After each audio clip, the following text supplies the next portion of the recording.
What's great with you today, man? Where your energy at? And the reason why I always ask you where your energy at, just self-inquiry. Maybe it might be a little low. Just bring your awareness on it. But today, we're gonna break down the mind.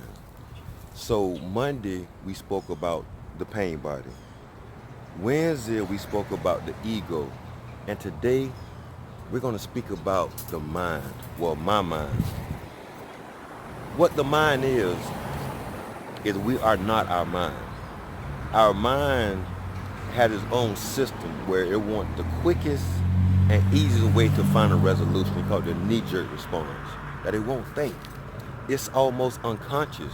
So we have to become that awareness in our mind to separate it. Because remember, the mind came with its body.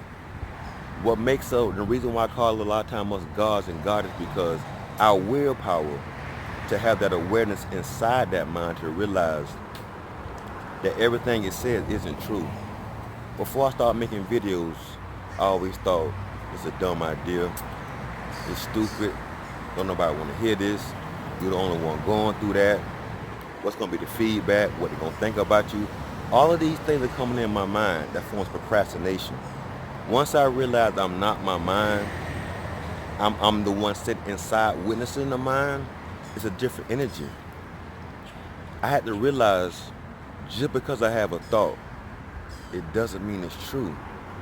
If we learn to take time when a thought comes up that might not have a high frequency energy or might not make us feel great about ourselves, before we move forward with that energy, examine it. That's why I speak about metacognitive behavior, meaning checking my words before I allow them to escape my mouth or allow them to initiate a feeling or emotion in my body. Because what happens is, in the mind, it can go back 10 years. If we think on it long enough, we'll think it's going on right now.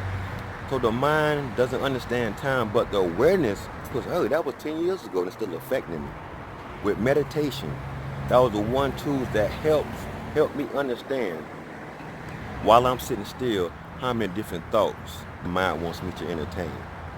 And if I allow that to be my lead, imagine how tired I would be every day with no resolve, just actually following like a dog chasing the ball all day long. That's what we will be doing.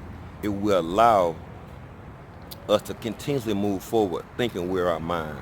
Our mind might tell us, let's have an anxiety attack today. When last time you felt depressed? You know what? Don't nobody care about you. Why would I allow that to be my light of what I'm doing within myself? Remember, if somebody outside of you was speaking to that way, we won't still associate or affiliate with them. But by the thought being so close in our mind, we thinking it's true, we're thinking that's who we are. That's why we put awareness on it. Awareness say, hey, is this thought loving? Well, you know what? That's what's up. If it's not loving, why do I subscribe to it?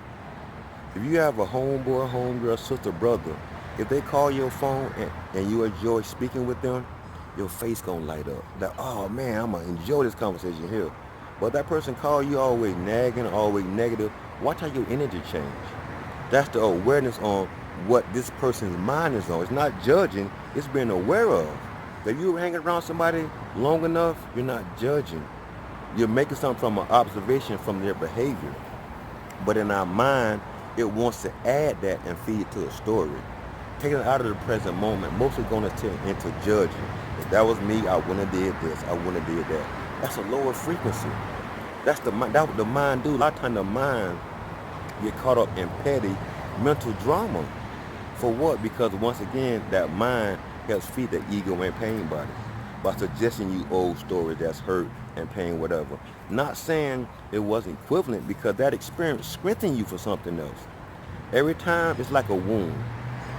The wound gonna leave a mark, but once it heals, I'm gonna touch it, it won't be no pain to it. Same thing with our story once we put awareness on it. Yeah, it will arouse. And once I look at it, I'm gonna see the mark, but it's not gonna hurt because I allowed myself to accept that it happened and to pass through. I can't change the past. I cannot change. We cannot change the past. We keep looking at it this way, looking at it that way. We're steady living that in our mind, and our mind is using that as fuel to keep us caught in that story.